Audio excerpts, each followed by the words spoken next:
말씀이 하나 더 있습니다. 제 PT 창세기 28장 13절에서 15절까지 말씀입니다. 같이 합독하겠습니다. 시작. 또 본즉 여호와께서 그 위에 서서 가라사대 나는 여호와니 너희 조부 아브라함의 하나님이요 이삭의 하나님이라. 너 누운 땅을 내가 너와 네 자손에게 주리니 네 자손이 땅의 티끌같이 되어서 동서남북에 편만할진대 땅의 모든 족속이 너와 네 자손을 인하여 복을 얻으리라. 내가 너와 함께 있어 내가 너로 가든지 너를 지키며 너를 이끌어 이 땅으로 돌아오게 할지라. 내가 내게 허락한 것을 다 이루기까지 너를 떠나지 아니하리라 하신지라. 아멘. 할렐루야. 하나님의 은총과 사랑과 희락이 우리 성도님들 위해 가득하시기를 축원합니다. 오늘 말씀의 제목은 창세기 족장 가운데 보이는 구원의 여정인데요. 좀 더 쉽게 제가 제목을 다시 바꿨습니다. 삼위 하나님과 새 족장 속에 보이는 구원의 여정. 그래도 좀 길죠. 좀 긴데 여기서 삼위 하나님은 바로 성부 하나님, 성자 예수님, 성령 하나님을 말하는 겁니다. 그리고 새 족장은 바로 창세기의 네 족장 중에서 아브라함과 이삭과 야곱 이 세 사람을 말해요. 요셉은 빠집니다. 그래서 이 삼위 하나님과 아브라함의 하나님, 이삭의 하나님, 야곱의 하나님 속에 나타난 구원의 여정을 한번 보겠습니다. 성경은 영적이죠. 영적이에요. 그래서 성경은 이렇게 이야기나 구조나 이런 걸 보면은 거기에 깊은 진리가 이렇게 들어가 있어요. 그래서 오늘은 바로 우리 구원의 여정과 삼위일체 하나님과의 관계, 그리고 아브라함과 이삭과 야곱의 관계를 한번 이렇게 보면서 신기하다, 어떻게 이렇게 돼 있지 하고 깨닫는 시간 됐으면 좋겠습니다. 먼저 그 성경을 보면은 아브라함에게 나타났던 하나님의 양상, 모습과 또 이삭에게 나타났던 하나님의 나타난 모습과 야곱에게 나타난 하나님의 모습이 약간씩 달라요. 똑같이 이렇게 아브라함이 나타나신 모습처럼 똑같이 나타나지 않으세요. 좀 달라요. 그래서 참 신기하다 보면서 아브라함에 나타났던 하나님과 이삭에게 나타났던 하나님과 야곱에게 나타난 하나님이 좀 양상이 다른데 뭐가 있을까 하고 제가 궁금해했는데 뭐가 있었어요. 그래서 오늘 그거를 성도님들 깨달으시기를 축원합니다. 우리의 삶은 인생, 그렇죠? 인생은 길입니다. 근데 그 인생 길이 믿는 자의 인생은 또 다른 말을 이야기해요. 바로 믿는 자의 삶은, 믿는 자의 인생은 구원의 여정이라고 얘기합니다. 여기서 여정이란 건 여행이다는 뜻이에요. 여행, 여정. 그래서 우리가 예수 그리스도를 믿은 이후에 삶은 바로 구원받기 위한 여정, 여행이다, 길이다 이런 뜻이에요. 그래서 그 여정은 순서가 있어요. 그게 바로 구원의 여정이라 그러는 겁니다. 그래서 구원의 여정을 한마디로 얘기하면 그 여정은 바로 나 혼자 가는 여정이 아니라 하나님이 함께 하시는 여정이다. 그래서 우리가 예수 그리스도를 믿고 난 다음에 그리스도인이 되면은 천국 갈 때까지 우리의 삶의 여정은 구원의 여정인데 나 혼자 가는 여정이 아니라 누구와 함께? 하나님과 함께 가는 여정이다는 겁니다. 그래서 바로 구원의 여정은 한마디로 하나님이 시작하시고 예수님이 이루시고 성령님이 완성하시는 은혜의 길이다는 거예요. 그래서 이 구원의 여정은 우리가 시작하는 게 아니에요. 하나님이 부르시면서 시작하는 거예요. 이걸 아셔야 돼요. 내가 교회에 나와서 예수님 믿는 것이 마치 내가 한 것 같은데 그게 아니에요. 하나님께서 부르신 거예요. 그게 바로 구원의 여정이에요. 하나님께서 시작하신 거예요. 부르셔서 시작하신 거예요. 마치 아브라함이 갈대아 우르에 있을 때 나타나셔서 부르신 것처럼 똑같아요. 그 다음엔 예수님이 이루세요. 예수님이 십자가상에서 우리의 죄를 사하시며 그 후에 구원을 이루시잖아요. 이루시고 그 다음에 성령님이 완성하세요. 바로 성령님이 우리 안에 들어오셔서 말씀을 깨닫게 하고 그 말씀으로 우리의 마음을 바꾸고 변화시켜서 그리스도의 모습으로 바꿔가면서 가다가 이제 우리의 생명이 끝나면 천국 가는 겁니다. 이게 바로 구원의 여정이라는 거예요. 이 길, 즉 구원의 여정은 바로 이러한 뜻이 있어요. 그 길을 다 가시는 우리 성도님들이십니다. 지금. 그래서 내가 구원 받을까 못 받을까 염려하지 마세요. 왜? 이 구원의 여정은 누가 시작했다고요? 내가 시작한 게 아니에요. 누가 시작했다고요? 하나님께서 시작한 것. 하나님께서 시작하신 구원의 여정이기 때문에 하나님께서 끝까지 함께 하신다. 이게 바로 성경의 진리입니다. 내가 더럽건 내가 추하건 내가 어떠한 모습이건 하나님께서 시작하신 이 구원의 여정은 끝까지 함께 하신다는 거예요. 그게 바로 하나님의 구원의 여정의 진리입니다. 성부 하나님, 성자 예수님, 성령 하나님, 이 삼위일체 하나님이 끝까지 함께 하신다는 거예요. 오늘 본문을 보면 야곱이죠. 야곱이 길 위에 있습니다. 형 에서를 피해 도망자의 길 위에 있습니다. 집을 떠났고 의지할 사람도 없습니다. 밤이 깊어졌고 그는 돌을 베고 잠이 들었습니다. 그런데 그 외로운 밤에 하나님께서 야곱을 찾아오셨습니다. 갈대아 우르에 있던 아브라함을 찾아오신 것처럼 이 외로운 밤에 하나님은 찾아오셨어요. 우리 하나님은 우리에게 찾아오시는 하나님이세요. 시작하시는 하나님이세요. 하나님은 야곱에게 자신을 이렇게 소개합니다. 나는 여호와니 너의 조부 아브라함의 하나님이요 이삭의 하나님이라. 이렇게 아브라함을 소개를 합니다. 하나님 여기서 왜 자신을 아브라함의 하나님, 이삭의 하나님이라고 말씀하셨을까요? 성경에 보면 이렇게 나오죠. 아브라함의 하나님, 이삭의 하나님, 야곱의 하나님 이렇게 나오잖아요. 보셨죠? 근데 요셉의 하나님은 왜 없을까요? 그거 퀴즈입니다. 아시면 저한테 나중에 이렇습니다 목사님 하시면 제가 상품을 드리겠습니다. 그건 이제 논외고요. 바로 이게 바로 그렇게 말씀하신 것은 그 이름 속에 바로 하나님의 구원의 역사, 즉 구원의 여정이 담겨 있기 때문에 그래요. 아브라함 하나님 속에 담겨 있고 이삭의 하나님 속에 담겨 있고 야곱의 하나님 속에 구원의 여정이 담겨 있기 때문에 그래요.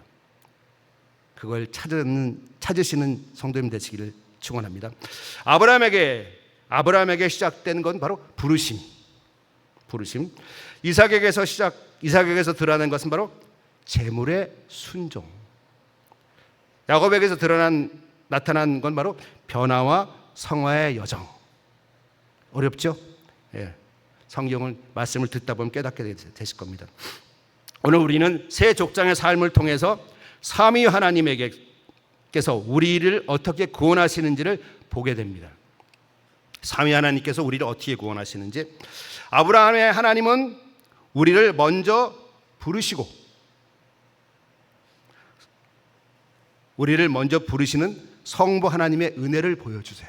먼저 부르시는, 먼저 찾아오시는, 먼저 시작하시는 성부 하나님의 은혜. 이삭의 하나님은 우리를 대신해서 제물이 되신 성자 예수님의 십자가를 보여주세요. 그 다음에 야곱의 하나님은 우리 안에 옛 사람을 새롭게 하시는 성령 하나님의 손길을 보여주세요. 오늘 말씀을 통해서 우리의 영이 깨어나고 우리의 마음이 새로워지고 우리의 삶이 말씀 앞에 순종하시는 은혜가 넘치시는 길을 예수님 이름으로 축원합니다. 하나씩 보겠습니다. 먼저 아브라함의 하나님은 우리를 먼저 부르시는 성부 하나님이시다. 우리가 예수님을 먼저 믿은 게 아니에요. 성부 하나님이 우리를 찾아오신 거예요. 우리를 먼저 부르시는 거예요. 사랑하는 성도님들, 구원은 하나님의 부르심으로 시작됩니다. 구원은 하나님의 부르심으로 시작됩니다. 아브라함이 먼저 하나님을 찾은 것이 아닙니다. 하나님께서 먼저 아브라함을 찾아오셨습니다. 여호수아서 24장 2절을 보면 이 아브라함의 집안이 믿음의 집안이 아니었어요. 본래 강 저편에서 다른 신을 섬기던 집안이었어요. 어떻게 아느냐? 여호수아서 24장 2절에 이런 말씀이 있어요. 여호수아가 모든 백성에게 이르되 이스라엘 하나님 여호와의 말씀에 옛적에 너희 조상들 곧 아브라함의 아비 나홀의 아비 데라가 강 저편에 거하여 다른 신들을 섬겼으나. 아멘. 아멘.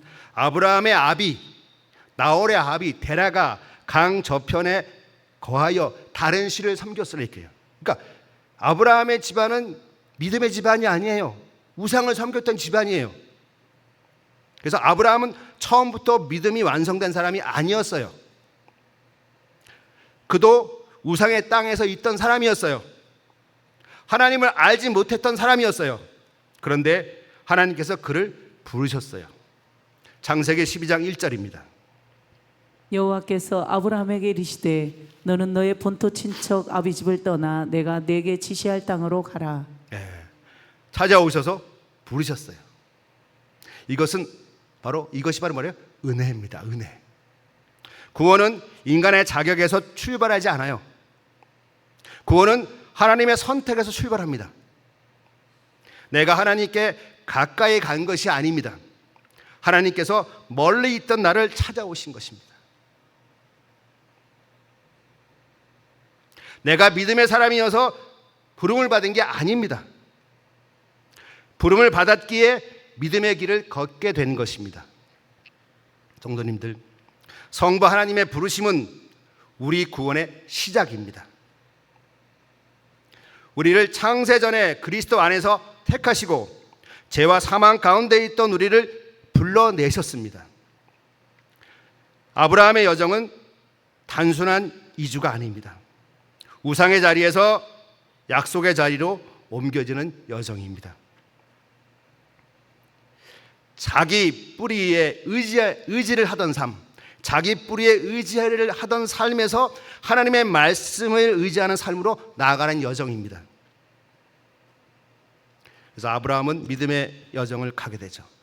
근데 이 아브라함의 믿음의 여정 중에 가장 하이라이트가 언제냐? 아브라함의 믿음이 처음엔 좋지 않았어요. 점점 믿음이 좋아집니다. 그리고 가장 좋아진 걸 보였던 그 사건의 말은 바로 모리아산의 사건입니다. 아브라함의 믿음은 모리아산에서 절정에 이릅니다. 하나님께서 아브라함에게 나타나서 말씀하시죠. 내 아들, 내 사랑하는 독자 이삭을 바쳐라. 이 말씀 앞에서 아브라함의 마음은 찢어졌을 겁니다. 이삭은 바로 늦게 얻은 아들, 약속의 아들, 그리고 아브라함에게는 생명과 같은 아들이었습니다. 그러나 아브라함은 그 아들을 데리고 모리아산으로 올라갑니다. 그 마음, 바로 그 자리에서 우리는 성부 하나님의 마음을 봅니다. 하나님은 우리를 구원하시기 위해 하나뿐인 독생자 예수 그리스도를 아끼지 않으셨습니다. 마치 아브라함이 이삭을 드리려는 그 마음같이. 로마서 8장 32절에 말씀하고 계십니다. 자기 아들을 아끼지 아니하시고 우리 모든 사람을 위하여 내어 주시니가 어찌 그 아들과 함께 모든 것을 우리에게 은사로 주지 아니하시겠느냐. 아멘. 아멘. 자기 아들을 아끼지 아니하시고 우리 모든 사람을 위하여 내어 주신 이가 바로 자기 아들 예수 그리스도를 말하죠. 우리의 구원은 값싼 은혜가 아닙니다. 성부 하나님의 깊은 사랑으로 시작된 은혜입니다. 성부 하나님의 깊은 사랑으로 시작된 구원입니다. 그러므로 우리는 두려움 속에 머물 필요가 없습니다. 의심할 필요 없습니다. 하나님이 시작하셨기 때문에 나를 부르신 하나님이 나를 책임지십니다. 하나님이 시작하셨으니까 하나님이 끝까지 책임지신다는 겁니다. 나의 구원을 시작하신 하나님이 나를 버릴까요? 안 버릴까요? 안 버리십니다. 그렇죠? 하나님이 시작해서 하셨는데 하나님이 버리실 그런 하나님이 아니죠. 안 버리세요. 오늘 우리의 결단은 분명합니다. 부르신 하나님을 신뢰하며 떠나야 합니다. 부르신 하나님을 신뢰하며 믿음의 길을 시작해야 합니다. 익숙한 죄의 길에서 떠나야 합니다. 내 생각만 붙들던 자리에서 떠나야 합니다. 말씀보다 세상을 더 의지하던 자리에서 떠나야 합니다. 아브라함이 갈대아 우르를 떠난 것처럼 믿음은 하나님께 붙들린 사람이 이전의 자리에서 일어나는 것, 떠나는 것입니다. 그게 믿음입니다. 그래서 아브라함의 하나님은 바로 우리를 찾아오시는 성부 하나님의 모습을 보여주고 있어요. 두 번째, 이삭의 하나님입니다. 자, 이삭의 하나님은 어떠한 하나님의 모습을 보이고 있을까요? 자, 바로 우리를 위해 제물 대신 성자 예수님을 보여주고 있어요. 우리를 위해 십자가의 제물 대신 성자 하나님을 보여주고 계세요. 아브라함에게서 구원의 시작을 본다면 이삭에게서는 구원의 근거를 봅니다. 이삭의 삶에서 가장 깊은 장면, 이삭의 삶은 굉장히 평탄했어요. 굴곡이 없었어요. 하지만 이삭의 삶에 그래도 제일 깊은 장면이 어디냐? 바로 모리아산이에요. 모리아산. 즉 아브라함의 믿음을 볼 수 있는 그 장면이 모리아산인 것처럼 바로 이 모리아산의 이삭이 또한 인생에서 가장 깊은 장면이기도 합니다. 그 장면을 보면은 아브라함은 이삭에게 나무를 지웁니다. 이삭은 그 나무를 지고 산으로 올라갑니다. 그리고 묻습니다. 아브라함에게, 아버지, 불과 나무는 여기 있는데 번제할 어린 양은 어디 있습니까? 하고 묻습니다. 그때 아브라함은 대답합니다. 내 아들아, 번제할 어린 양은 하나님이 자기를 위하여 친히 준비하시리라. 바로 이 말씀 속에 신약 복음의 그림자가 있습니다. 이삭은 나무를 지고 산에 올라갔습니다. 이 모습은 마치 이삭이 나무를 지고 산에 모리아산에 올라가는 그 모습은 마치 신약에 오면 예수님께서 십자가를 지고 골고다 언덕을 오르시는 장면입니다. 이삭은 제단 위에 눕혀집니다. 바로 이 모습은 예수님이 십자가 위에 달리시는 모습입니다. 이삭은 죽을 자리에 있었지만 살아났어요. 예수님은 실제로 십자가에서 죽으셨어요. 하지만 그 죽음으로 우리를 살리셨습니다. 하나님은 모리아산에서 숫 양을 준비하셨습니다. 그리고 그때의 사건은 시간이 흘러서 때가 차서 세상의 죄를 지고 가는 하나님의 어린 양 예수 그리스도를 우리에게 보내주셨어요. 그리고 구원을 완성하셨죠. 성도님들, 우리의 구원의 근거는 우리의 열심이 아닙니다. 우리가 구원받는 근거는 우리의 열심이 아니고 우리의 선함이 아니에요. 우리의 공로가 아니에요. 어떤 종교적 경력도 아니에요. 우리의 구원의 유일한 근거는 예수 그리스도의 십자가입니다. 그가 죽으신 십자가, 우리의 죄 때문에 죽은 십자가, 그게 우리의 구원의 근거입니다. 예수님은 우리 대신 죄를 짊어지셨습니다. 우리 대신 심판을 받으셨습니다. 그리고 우리 대신 죽으셨습니다. 그리고 부활하셨습니다. 그래서 인류의 구원을 여셨고 우리의 구원을 여셨습니다. 순종의 길이죠. 이 길을 위하여 예수님은 겟세마네 동산에서 깊이 있게 기도하는 걸 우리가 볼 수 있습니다. 마태복음 26장 39절 말씀입니다. 조금 나아가사 얼굴을 땅에 대시고 엎드려 기도하여 가라사대 내 아버지여 만일 할만하시거든 이 잔을 내게서 지나가게 하옵소서. 그러나 나의 온대로 마옵시고 아버지의 온대로 하옵소서 하시고. 아멘. 예수님의 순종, 이삭의 순종과 유사하죠. 이 기도는 순종의 절정입니다. 십자가는 사랑의 절정입니다. 부활은 구원의 확증입니다. 그러므로 십자가 앞에서는 누구도 자랑할 수 없습니다. 죄인은 회개해야 합니다. 상처 입은 자는 주님의 품으로 나와야 합니다. 낙심한 자는 다시 은혜를 붙들어야 합니다. 십자가는 우리를 정죄하기 위해 세워진 것이 아닙니다. 우리의 죄를 담당하기 위해 세워진 것입니다. 그러나 십자가의 은혜를 안 사람은 더 이상 죄를 가볍게 여기지 않습니다. 예수님의 피로 용서받은 사람은 죄와 타협할 수 없습니다. 예수님의 온유함을 본 사람은 분노와 교만을 그대로 붙들 수 없습니다.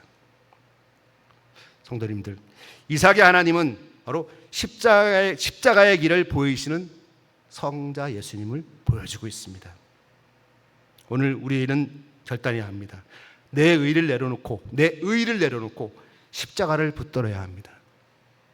내 자존심을 내려놓고 예수님의 온유함을 배워야 합니다. 내 상처를 핑계로 죄에 머물지 않고 예수님의 보혈 앞에 나아가야 합니다. 예수님의 십자가는 우리를 살립니다. 십자가는 우리를 낮춥니다. 예수님의 십자가는 우리를 다시 걷게 합니다. 바로 이삭의 하나님은 바로 예수 그리스도, 우리를 대신해 죽은 예수 그리스도를 보여주고 있어요. 그 다음 야곱의 하나님 보겠습니다. 자, 야곱의 하나님은 우리를 변화시키는 성령 하나님을 보여주고 계세요. 야곱은 이 세 족장 중에 가장 인간적인 사람입니다. 그렇죠? 가장 인간적인 사람이에요. 아브라함에게는 바로 믿음의 순례, 믿음의 시작이 보였고, 이삭에게는 바로 예수님의 순종의 온유함이 보였고, 바로 야곱에게는 뭐가 보입니까? 우리의 모습이 보입니다. 야곱에게는 우리의 모습이 보여요. 야곱은 붙잡는 사람이에요. 뭔가 붙잡아야 돼. 돈을 붙잡아야 되고, 재물을 붙잡아야 되고, 명예를 붙잡아야 되고, 붙잡아야 돼. 예. 그리고 야곱은 계산이 많았어요. 계산도 빠르죠. 그리고 야곱은 기다리지 못했어요. 그리고 하나님의 약속을 믿으면서도 자기 방법을 사용했어요.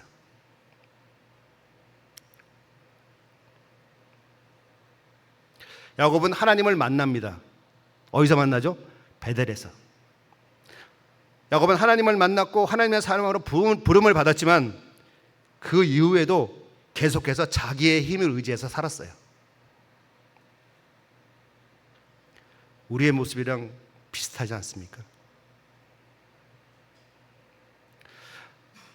그래서 하나님을 만나고 하나님의 말씀을 받았지만 자기 힘을 의지해서 사는 그 모습 때문에 말씀을 들으면서도 불안해하고, 기도하면서도 내 방법을 놓지 못하고, 은혜를 받았으면서도 여전히 움켜쥐려고 하고, 그런 모습이 우리의 모습이 바로 야곱의 모습이었습니다. 그런데 놀라운 것은 하나님께서 그런 야곱을 버리지 않으셨다는 거예요. 야곱이 그렇게 해도 하나님 버리지 않으셨다는 거예요. 왜? 하나님이 시작하신 구원이니까. 형을 피해 도망가던 야곱을 바로 베델에서 찾아오시죠. 돌베개에 대고 잠든 밤에 하늘문을 열어주시고 하늘 사다리를 보여주시고 나타나시고 약속하세요. 야곱에게. 바로 창세기 28장 15절의 말씀입니다. 내가 너와 함께 있어 내가 어디로 가든지 너를 지키며 너를 이끌어 이 땅으로 돌아오게 할지라 내가 내게 허락한 것을 다 이루기까지 너를 떠나지 아니하리라 하신지라. 아멘. 아멘. 너를 떠나지 아니하리라. 야곱아, 너를 떠나지 아니하리라. 이것이 야곱의 하나님이에요. 야곱의 하나님은 허물에 있는 자를 끝까지 다루시는 하나님이에요. 도망자를 찾아가시는 하나님, 상처 입은 자를 일으키시는 하나님, 굳어진 마음을 깨트리시는 하나님, 자기 힘으로 살던 사람을 하나님을 의지하게 하시는 하나님입니다. 야곱은 베델에서 하나님을 만났지만 그 이후에도 바로 긴 연단을 통과해야 했습니다. 어떤 연단이죠? 밧달 아람에서 온갖 고생을 다 하잖아요. 삼촌 라반에서 속이던 야곱이 라반으로부터 속임당하고 어려움을 당하고 고초를 당하고 많은 시련의 시절을 견딥니다. 자기 힘으로 버티던 야곱이 한계를 경험하게 되죠. 야복강으로 돌아오는 길에, 가나안으로 돌아오는 길에 앞에는 형 에서가 있고 자기를 잡으러 오는. 그래서 마침내 그 야곱이 야복 나루토에서 하나님과 씨름합니다. 너무나 우리가 잘 아는 설교죠. 그 밤에 하나님께서 야곱의 환도뼈를 치십니다. 창세기 32장 25절 말씀입니다. 그 사람이 자기가 야곱을 이기지 못함을 보고 야곱의 한도뼈를 치매 야곱의 한도뼈가 그 사람과 씨름할 때 위골되었더라. 아멘. 이 환도뼈는 뭘 상징하냐면요, 바로 인간의 힘을 말하는, 상징합니다. 인간의 힘, 인간, 자기 확신을 얘기해요. 상징합니다. 그리고 내가 붙들고 있던 의지를 내 힘으로 막 살려는 그걸 상징하는 거로 환도뼈입니다. 하나님은 야곱을 무너뜨리려 하신 것이 아닙니다. 야곱을 새롭게 하시려는 것입니다. 그날 이후 야곱은 쩔뚝거리며 걸었습니다. 그러나 그 쩔뚝거림은 실패의 흔적이 아니었습니다. 바로 하나님 은혜의 흔적이었습니다. 야곱은 육신적으로는 약해졌지만 그때부터 야곱은 하나님을 의지하는 사람이 되었습니다. 하나님은 그래서 그의 이름도 바꿉니다. 뭐라고 바꾸죠? 야곱에서 이스라엘로. 속이는 자에서 붙드는 자로, 움켜진 자에서 맡기는 자로, 자기의 힘으로 사는 자에서 하나님의 다스림을 받는 자로 바꾸십니다. 자기의 힘으로 사는 자를 하나님의 은혜로 사는 자로 바꾸시는 거죠. 이것이 바로 성령 하나님의 사역입니다. 성령 하나님의 사역. 삼위일체 하나님 중에 성부 하나님, 성자 하나님, 성령 하나님. 성령 하나님은 우리 안에 오셔서 우리가 죄를 깨닫게 하시고 굳은 마음을 부드럽게 하시고 우리의 상처를 만지시고 교만을 꺾으시고 삶의 방향을 돌이키게 하십니다. 성령님은 우리를 그냥 위로만 하시는 분이 아닙니다. 우리 속에 들어오셔서 우리를 거룩하게 하시는 분이 성령님입니다. 때로는 책망하시고 때로는 멈추게도 하시고 때로는 우리를 붙들고 환도뼈를 치시기도 하십니다. 그러나 그 손길은 우리를 해치는 손길이 아닙니다. 우리를 살리는 손길입니다. 성령께서 만지시면 야곱도 이스라엘이 됩니다. 성령께서 다루시면 상처도 사명이 됩니다. 성령께서 우리를 다루시면 우리의 거친 모든 것이 예수 그리스도를 닮게 됩니다. 성령께서 새롭게 하시면 무너진 자리도 재단이 됩니다. 바로 야곱의 하나님은 바로 우리 안에 들어오셔서 우리를 새롭게 하시는 성령 하나님의 모습을 볼 수가 있습니다. 결론입니다. 삼위 하나님이 우리 구원의 여정을 붙들고 계신다. 즉 성부 하나님이 시작한 구원은 성부 하나님이 끝까지 함께 하셔서 이루신다. 우리의 공로가 아니다. 우리의 구원은 하나님이 시작하셨습니다. 아멘이시죠? 우리의 구원은 누가 시작했다고요? 하나님이 시작하셨다. 그래서 하나님이 끝까지 가신다. 성부 하나님은 우리를 부르셨고 성자 하나님은 우리를 위해 죽으셨고 성령 하나님은 우리 안에서 우리를 변화시키십니다. 아브라함의 하나님은 우리를 먼저 부르신 성부 하나님입니다. 이삭의 하나님은 우리를 위해 제물 대신 성자 예수님입니다. 야곱의 하나님은 우리를 포기하지 않고 끝까지 우리를 새롭게 하시는 성령 하나님입니다. 그러므로 낙심하지 마십시오. 우리가 아무리 부족해도 끝이 아닙니다. 우리가 연약해도 버림받은 것이 아닙니다. 아직 야곱의 모습이 남아있어도 성령께서는 우리 속에서 일하십니다. 하나님은 야곱에게 말씀하셨습니다. 내가 내게 허락한 것을 다 이루기까지 너를 떠나지 아니하리라. 구원을 이루기까지, 천국 갈 때까지 하나님께서는 우리를 떠나지 않다고 말씀하시는 거예요. 이 말씀은 오늘 우리에게 주신 약속입니다. 하나님은 시작하신 일을 이루십니다. 하나님은 부르시는 자를 지키십니다. 하나님은 넘어진 자를 다시 세우십니다. 오늘 우리는 결단해야 합니다. 성부 하나님 앞에서 믿음으로 떠나자. 성자 예수님 앞에서 십자가를 붙들자. 그리고 성령 하나님 앞에서 내 고집을 꺾고 새롭게 변하자입니다. 이 은혜 안에서 끝까지 믿음의 길을 걷고 십자가의 사랑으로 살며 성령의 다스림 받는 복된 성도가 되시기를 예수님 이름으로 축원합니다.